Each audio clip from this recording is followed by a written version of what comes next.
नमस्कार, मैं सिद्धार्थ शुक्ला। कभी भारतीय स्मार्टफोन बाजार का बेताज बादशाह रह चुका माइक्रोमैक्स आज गुमनामी के अंधेरे से बाहर निकलने की जद्दोजहद कर रहा है। इस ब्रांड ने 2010 के दशक की शुरुआत में भारतीय उपभोक्ताओं के दिलों में खास जगह बनाई, लेकिन कुछ ही सालों में इसका प्रभाव घटता चला गया। एक वक्त ऐसा था जब माइक्रोमैक्स ने सैमसंग जैसी दिग्गज कंपनियों को भी चुनौती दी थी, मगर जल्द ही यह चीनी स्मार्टफोन ब्रांड्स की आंधी में बह गया। आइए जानते हैं कि कैसे शुरू हुआ माइक्रोमैक्स का सफर। माइक्रोमैक्स की शुरुआत साल 2000 में स्मार्टफोन कंपनी के रूप में हुई थी, लेकिन 2008 में इसने मोबाइल बाजार में कदम रखा। उस समय भारत में फीचर फोन का बोलबाला था और स्मार्टफोन केवल महंगे ब्रांड्स तक सीमित थे। माइक्रोमैक्स ने इसे एक मौके की तरह देखा और बजट स्मार्टफोन सेगमेंट में उतरकर आम भारतीय उपभोक्ताओं तक पहुंच बनाई। इसके मोबाइल फोन सस्ते होने के बावजूद दमदार बैटरी, अच्छे फीचर्स और भारतीय जरूरतों के हिसाब से डिजाइन किए जाते थे। सबसे चर्चित फोन कैनवास सीरीज था, जिसने भारतीय बाजार में धूम मचा दी। 2014 तक इसने सैमसंग को पीछे छोड़कर भारत का नंबर 1 स्मार्टफोन ब्रांड बनने का गौरव हासिल कर लिया था। तो आखिर माइक्रोमैक्स की सफलता के पीछे का राज क्या था? इसे कुछ पॉइंट्स में हम समझ सकते हैं। तो पहला पॉइंट है किफायती कीमतें। माइक्रोमैक्स ने हाई एंड स्मार्टफोन जैसी सुविधाएं कम दाम में देकर मिडिल क्लास भारतीयों के दिल में जगह बनाई।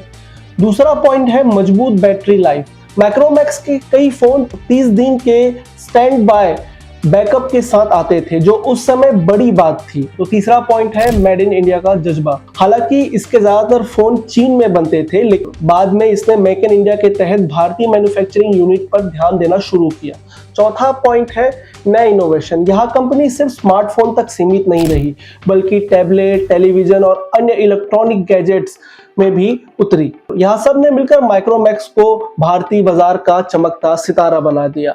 फिर क्या गलत हुआ जिसने माइक्रोमैक्स को आसमान से जमीन पर ला पटका? तो साल 2015 के बाद माइक्रोमैक्स की चमक धीरे धीरे फीकी पड़ने लगी। इसकी गिरावट के पीछे कई बड़े कारण थे, इसे भी पॉइंटर्स में समझते हैं। पहला है चीनी ब्रांड्स की एंट्री। रेडमी, रियलमी, वीवो और ओप्पो जैसे चीनी ब्रांड्स ने माइक्रोमैक्स से भी कम कीमत पर ज्यादा एडवांस फीचर्स वाले स्मार्टफोन लॉन्च किए। दूसरा है रिलायंस जियो का लॉन्च। 2016 में जब जियो आया तब 4G स्मार्टफोन की मांग बढ़ गई, लेकिन माइक्रोमैक्स के पास पर्याप्त 4G सपोर्टेड डिवाइसेस नहीं थे, जिससे इसका बाजार हाथ से निकल गया। तीसरा है कमजोर सर्विस नेटवर्क। बिक्री के बाद की खराब सर्विस माइक्रोमैक्स के ग्राहकों को नाराज करने लगी। वहीं चीनी कंपनियों ने इस कमी को पहचान कर बेहतरीन सर्विस नेटवर्क तैयार किया। चौथा है कम इनोवेशन। जब Xiaomi और OnePlus जैसे कंपनियां नए इनोवेशन लेकर आ रही थी, तब माइक्रोमैक्स अपने पुराने फॉर्मूले पर ही टिका हुआ था। नोटबंदी। जी हाँ, बिल्कुल। 2016 में नोटबंदी के कारण ऑफलाइन मोबाइल बिक्री बुरी तरह प्रभावित हुई। क्योंकि माइक्रोमैक्स के ज्यादातर ग्राहक ऑफलाइन खरीदी पर निर्भर थे, इसका सीधा असर कंपनी की बिक्री पर पड़ा। धीरे धीरे माइक्रोमैक्स भारतीय बाजार में अपनी पकड़ खो बैठा। तो क्या माइक्रोमैक्स की कहानी यही खत्म हो गई? तो इसका जवाब है नहीं। माइक्रोमैक्स लगातार अपने परफॉर्मेंस को और बेहतर करने की कोशिश कर रहा है। उन्होंने साल 2020 में माइक्रोमैक्स को वापसी कराने की कोशिश करते हुए इन सीरीज के तहत नए स्मार्टफोन लॉन्च किए। इस बार कंपनी ने खास तौर पर भारतीय उपभोक्ताओं के लिए स्टॉक एंड्रॉइड, दमदार बैटरी और बेहतर परफॉर्मेंस वाले फोन उतारे। इसके अलावा मेक इन इंडिया के पहल के तहत स्थानीय मैन्युफैक्चरिंग पर भी फोकस किया। कंपनी ने अब स्मार्टफोन के साथ साथ AI, आर्टिफिशियल इंटेलिजेंस और IoT, internet of things devices पर भी ध्यान देना शुरू किया है। इसकी योजना smart TV, smart home appliances और AI पावर्ड डिवाइसेस लॉन्च करने की है।